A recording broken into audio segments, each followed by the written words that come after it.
Hürmetli vatandaş, bugünkü leksiyalarımızı başlaymış. Leksiyada Radio Roze. Washington'dan sözleyimiz bugünkü islağa. 2023 yıl 9. ayının 4. günü vatandaş. Bugünkü vaziyetimiz nime deseniz biri Aynek televiziyası da bir ağız gap deydi ki hazır Cungo'da 700 bin yeza kentle Cungo hükümeti bankasıga 900 milyar yuandan artıq pulga qarzdar bulup qaldı yoki qarzga boğulup qaldı deydi. İkincisi hazır pulga qaraydigan yıllar şundaq deydi ki Cungo'nun iqtisadi qansırashqa başladı deydi. Ama işki vaziyet hazır Cungo'ga münasebetlik, Cungo vaziyetiga münasebetlik. Onda üçüncü vaziyet şukenki vatandaş hazır Rusya hedef hücum qilishga başladı. Mesela Ukrayna tarafga. Lekin Ukrayna taraf uning odamsiz aeroplanlarni urib tushirib Netice Rusya üçün ancha ortiq emas. O yaqindan beri Odessa atrofida hücum qo'zg'adi. Ondan Donay daryosi vodisidagi yoki deltasidagi atrofidagi portlarga bu yerda qurilgan daryo bo'yidagi portlarga hücum qildi.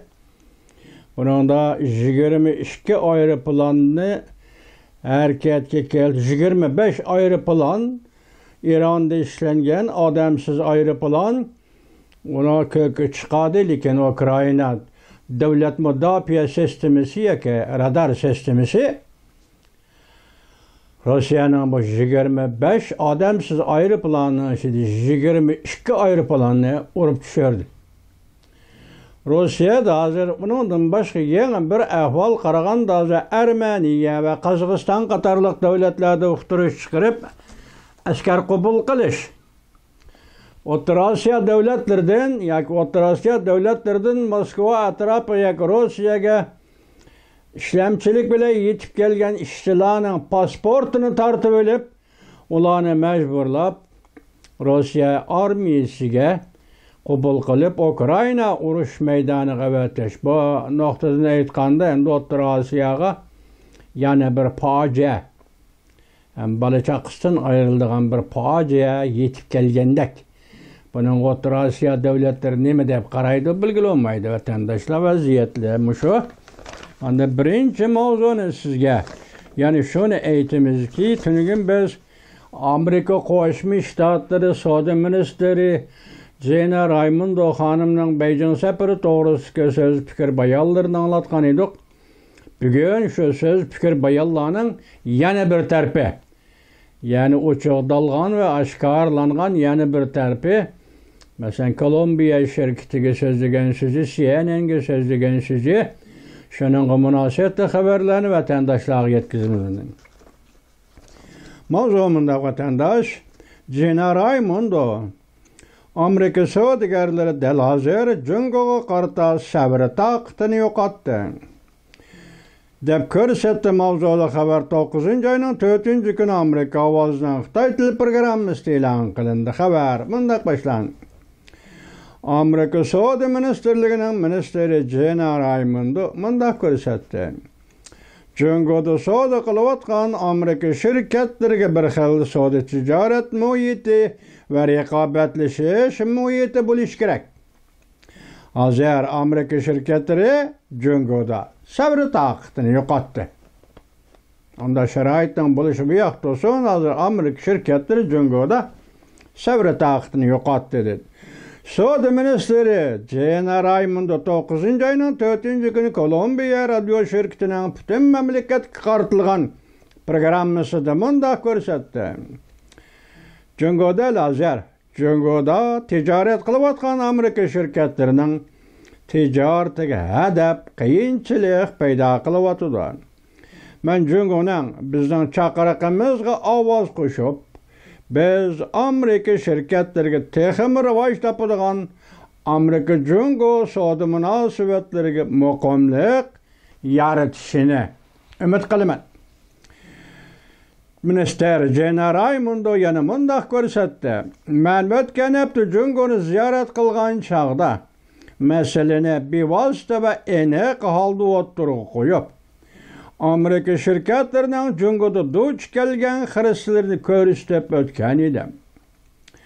Cümleden hech qanday sababi yo'q zo'r miqdorda jarimani qo'yish, sababsiz, masalasiz, tuyuqsiz tekshirish, hatto josuslikqa qarshi qonunining yangi nizomnomalarini ishiltish qatorliqlar.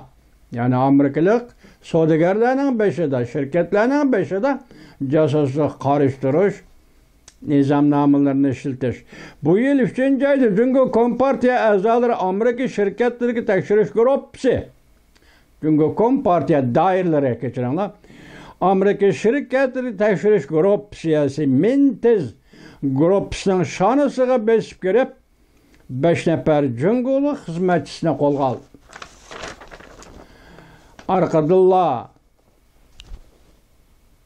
Arkadilla Beijing Statistika idorasi Mintiz guruhining 534 ming yuan xalq puli yoki naqd pulini musodara qildi.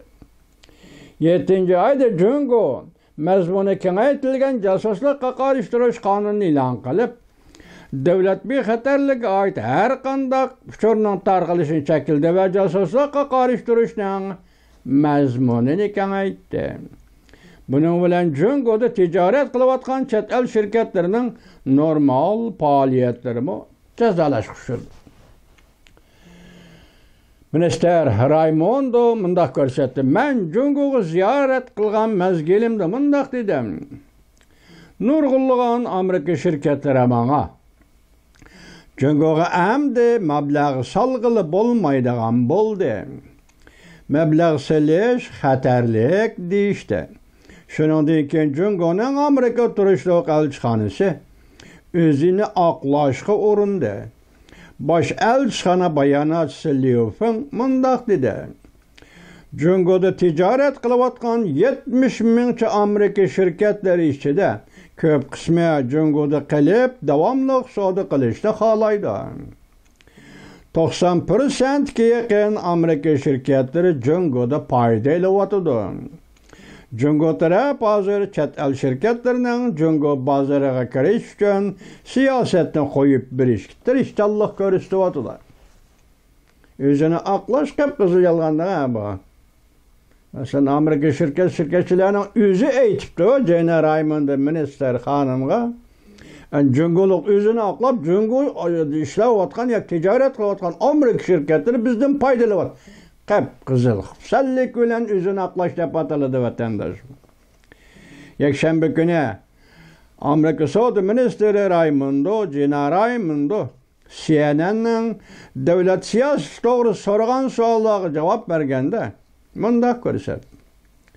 Men Jungoga ziyoratga berishdan burun ilxat sandig'ining hujumga uchraganligini Jungo amaldorlarining oldiga qo'ydim. Lekin ular biz bundan xabarsiz deyishdi. Lekin men ularga Jungo amaldorlariga dedimki, sizlar mushunda qilaversanglar, Amerika Jungo o'zaro ishonch tiklashga ta'sir etadi deb ko'rsatdim.